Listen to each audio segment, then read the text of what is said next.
자, 이번 주말에만 잠실 엘스 84제곱 급매물 19억 중반에서 20억대 급매물 4건이 거래 계약이 됐는데요. 11월 10일날 15억 초과 LTV가 가능해지면서 며칠도 안 돼서 급매물은 실거주 수요에 의해서 거래가 이루어졌습니다. 국토부가 아무리 용을 써도 결국 키는 오세훈 서울시장한테 있는데 이 부분을 한번 파악해 보겠습니다. 안녕하십니까, 박필등입니다. 10월 미국의 물가안정지수 CPI가 7.7에 그쳤기 때문에 금리 인상의 속도 조절이 시장의 호재로 반영됐습니다. 그래서 지난 금요일에는 코스피가 큰 폭으로 상승을 했고, 월요일인 오늘도 선방을 하고 있는 상황에서 환율 역시 안정세를 보이고 있지만 중국의 봉쇄 정책이 완화돼서 외국 자본 유출 리스크가 있고, 여전히 무역 적자뿐만 아니라 내년까지 금리 인상 소식이 남아있기 때문에 그 은행들도 적금이율을 공격적으로 높이면서 자본시장이 전체적으로 뒤숭숭한 모습을 볼 수 있겠습니다. 자, 이번에 15억 초과 주담대가 완화됐고 일괄적인 LTV 완화, 그리고 앞으로 있을 부동산 규제의 추가 완화를 기대하면서 현재 금리와 내년 금리를 감당할 수 있는 소득 수준의 실소유자와 갈아타기 수요자가 존재하기도 하고, 아직은 적극적인 시장 진입보다는 금리 인상에 따른 전세시장 동태까지 살펴보면서 좀 더 관망을 하고 시장 진입을 하고자 하는 분들도 계시기 때문에 오늘은 제가 부동산에 관련된 브리핑을 좀 해드릴까 합니다. 자, 우선은 국토교통부는 시장 모니터링을 계속 하고 있고, 이에 상응하는 규제 완화들도 현 정부 초기 때부터 몇 차례 시그널이 있었는데 아직 직접적으로 서울 규제 완화 카드는 조심스럽다 못해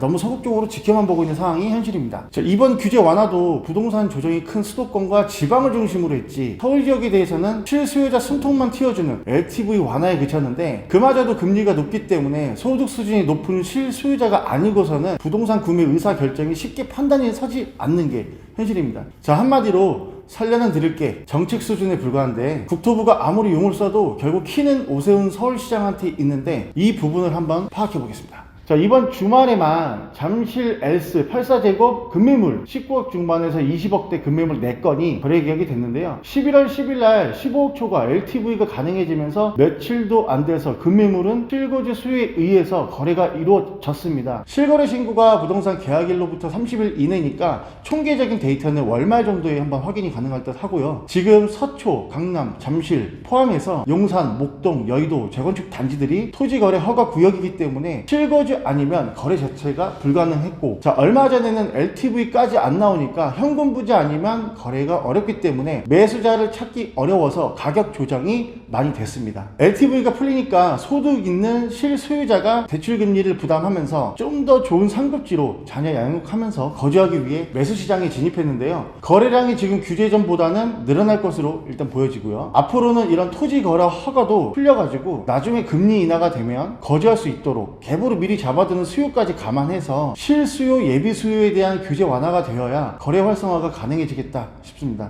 자, 그래서 실거주 목적이나 갈아타기 수요나 갭으로 선진입했다가 향후 금리 인하에 따른 거주 목적 전환, 수요자분들은 서울시의 토지거래 허가 구역이 만료되는 시점을 주목해 볼 필요가 있고요. 조기 완화가 된다면 감당할 수 있는 소득 수준 내에서 대부 비율을 잘 활용해서 시장 진입을 하셔도 괜찮을 듯 보입니다. 자, 사실 지금 조정된 금액이 어느 정도 현금 보유만 있으시다면 괜찮은 금액대의 단지들이 좀 보이기 때문인데요. 대표적으로 송파, 엘스, 리센치를 포함해서 송파 권역이 눈에 보입니다. 거주 목적이라도 저점에 매입해서 자녀 양육 잘하고 수익도 보고 싶은 게 사람 욕망인데 저점을 확인하는 게 어렵죠. 그런데 규제가 풀리고 금리가 인하되고 시장의 진입을 고려할 때는 그때는 이미 지금 저점이 다시 회복세로 돌아가기 때문에 상급지 진입이 어려울 수도 있기 때문입니다. 현금 보유량과 채무이자 대비해서 소득 부분을 잘 계획하신다면 지금이 실거주나 갈아타기 하기엔 좋아 보입니다. 전제 조건은 금리입니다. 다만 이 금리 시장이 계속적인 고금리 기조 양상이라고 보기는 어렵고 길어야 1, 2년 내에서 많은 전문가들이 전망을 하고 있는 부분을 지속적으로 또 모니터링 해볼 필요가 있겠습니다.